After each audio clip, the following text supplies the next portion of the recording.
Hello everyone, this is NS Alters, and today I'll be showing you how I altered this Thragtusk to just make him a little cooler. So we're starting off with a neutral color to go over the border so that you can't see the black frame. Now since this card is 99% green, I still went with a grayish green because that covers all the colors nice and evenly, but you can kind of get partway there by just starting with mixing your gray with green. And then all your future greens will go on a little nicer. So if a card has a lot of different colors, I'll just go flat gray. But if it's kind of monochromatic, you can get a head start. So here we are, just color matching on the edges, not doing a ton of details, but mostly just planning out where things are going to go. But since this art style is pretty loose and flowy, you can almost get perfect results just from blending colors on your first attempt there. So that made this card pretty quick to do. With bushes, I like to kind of layer on lots of things. It's not just one glob of green. You're putting in little touches here and there to give the bush depth.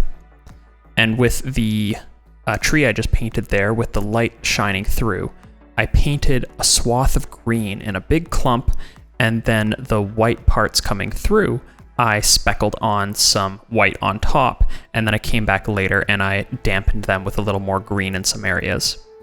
So you don't have to necessarily always go foreground to background. Sometimes it's just about texture and getting that illusion through with good color use.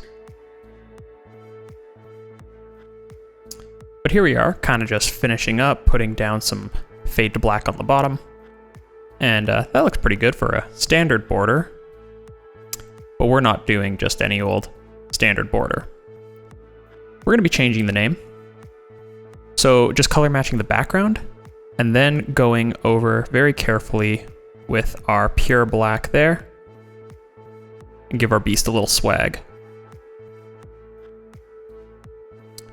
So painting the lettering, you can kind of plan out just a little bit in your blacks, and then you can trim them with your background color again, come back, do another bit of small detailing with the black, and then trim it with the background color again, and that's how you get those really crisp, fine lines.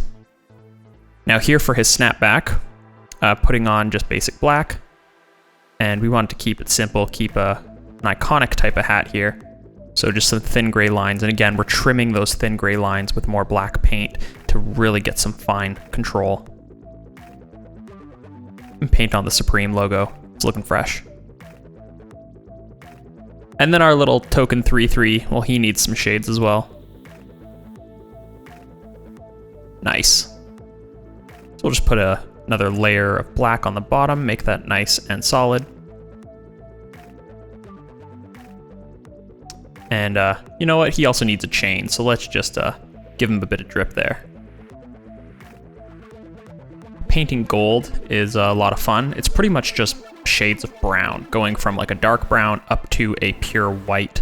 Really get those speckled highlights in there. And then once we have all the details, we can scrape off where we went a little bit over the edges, keep our text boxes looking nice and fresh. And the last step, as always, is to paint our initials. And we're done. And there it is. One Swagtusk, bringing a whole new definition to the term beast mode.